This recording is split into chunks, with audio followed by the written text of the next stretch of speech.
Hello दोस्तों, movie की शुरुआत में देखने को मिलता है कि एक महिला जिसका नाम रफ़ी होती है वो एक सेल्फ डिपेंडेंट होती है। वो एक थेरेपिस्ट के पास जाती है। उस थेरेपिस्ट का नाम लिसा होती है। रफ़ी लिसा से बोलती है कि मैं उम्र से 37 साल की हूँ और मुझे एक बेबी चाहिए, लेकिन मैं अभी अभी अपने पति से तलाक के पेपर पर साइन करके आया हूँ। अगर मुझे एक बेबी होता तो मैं अपनी बाकी की लाइफ उस बेबी के साथ इजीली गुजार सकती। वहीं दूसरी तरफ एक 23 साल का लड़का को दिखाता है और उसका नाम डेविड होता है।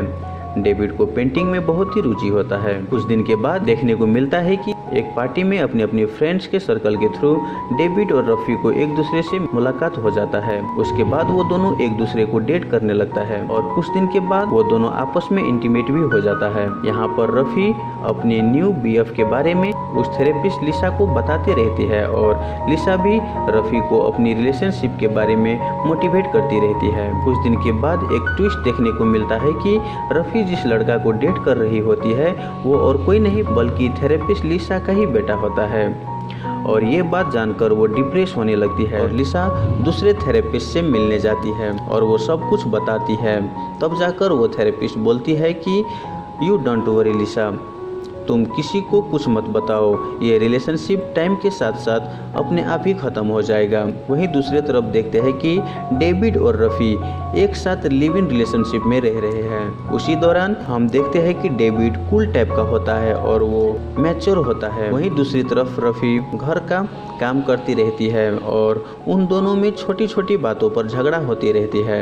जैसे कि रफ़ी लिसा को सब कुछ बताती है। उसी दौरान जब रफ़ी फिर से लिसा के पास जाती है तब जाकर लिसा रफ़ी को बता देती है कि डेविड यानी कि तुम्हारा बीएफ मेरा ही बेटा है, तुम उसे ही डेट कर रहे हो। ये सुनकर रफ़ी लिसा पे गुस्सा करती है और वहाँ से वो चली जाती है। रफ़ी सब कुछ डेविड को बता देती है। जब डेविड को ये बात पता चलता है तो वो अपनी मॉम को फ़ोन लगाकर बोलता है कि ये मेरा लाइफ है, आप इन सब में ना पड़े। डांट कर फ़ोन काट देता है। वहीं कुछ दिन के बाद रफ़ी और डेविड में एक बड़ा झगड़ा होता है और उसके बाद वो दोनों ब्रेकअप कर लेता है। कुछ दिन के बाद डेविड अपने दोस्त के साथ एक पार्टी में जाता है और वहाँ पर एक दूसरी लड़की के साथ इंटीमेट हो जाता है। अगले दिन एक सुपरमार्केट में डेविड को रफ़ी से एक बार फिर से मुलाकात हो जाता है।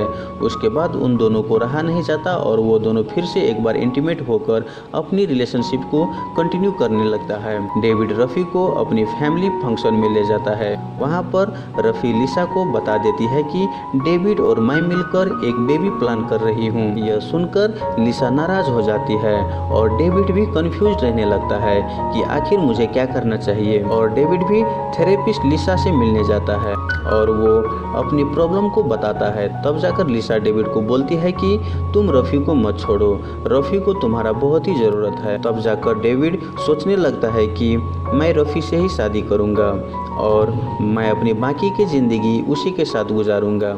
उसके बाद डेविड रफ़ी से मिलने जाता है और मिलकर वो रफ़ी को बोलता है कि मैं बच्चे के लिए तैयार हूँ। रफ़ी सोचने लगते हैं कि डेविड मेरे लिए कितना कुछ सेक्रीफाइस कर रहा है। अगर बेबी हुआ तो वो अपनी एम्स पर फोकस नहीं कर पाएगा क्योंकि वो अभी 23 साल का ही है। डेविड बेबी को नहीं संभाल पाएगा और अपनी करियर पर भी नहीं फोकस कर पाएगा। इतनी कम उम्र में इतनी सारी रिस्पॉन्सिबिलिटी वो नहीं उठा पाएगा। यह सब बोलकर रफ़ी डेविड से ब्रेकअप कर लेती है। हालांकि डेविड रफ़ी को बहुत मनाने की कोशिश करता है लेकिन रफ़ी नहीं मानती और वो वहाँ से चली जाती है। उसके बाद कहानी को 1 साल के बाद दिखाता है। 1 साल के बाद फिर से रफ़ी और डेविड को अचानक से सामना होता है। डेविड देखता है कि रफ़ी एक रेस्टोरेंट में बैठी हुई है। डेविड उस रेस्टोरेंट के गेट में लगे शीशा को साफ करके उस शीशे से रफ़ी को देखता है और रफ़ी भी डेविड को देखकर एक स्माइल पास करती है। डेविड अंदर न जाकर वापस बाहर चले आता है और वो रियलाइज करता है कि इस रिश्ते को ख़त्म हो जाना ही ठीक रहेगा और ये मूवी यहीं पर ख़त्म हो जाता है। दोस्तों, इस मूवी का नाम है प्राइम और ये मूवी 2005 में रिलीज़ किया गया था। इस मूवी को IMDb के तरफ से 6.2 आउट ऑफ 10 के साथ साथ 79% गूगल यूजर्स ने लाइक किया है। तो दोस्तों, अगर आपको ये मूवी एक्सप्रेशन अच्छा लगा तो वीडियो को लाइक कीजिए और मेरे यूट्यूब चैनल को सब्सक्राइब ज़रूर कर ले ताकि और भी अच्छा मूवी एक्सप्रेशन वाली वीडियो आपको मिलता रहे। धन्यवाद।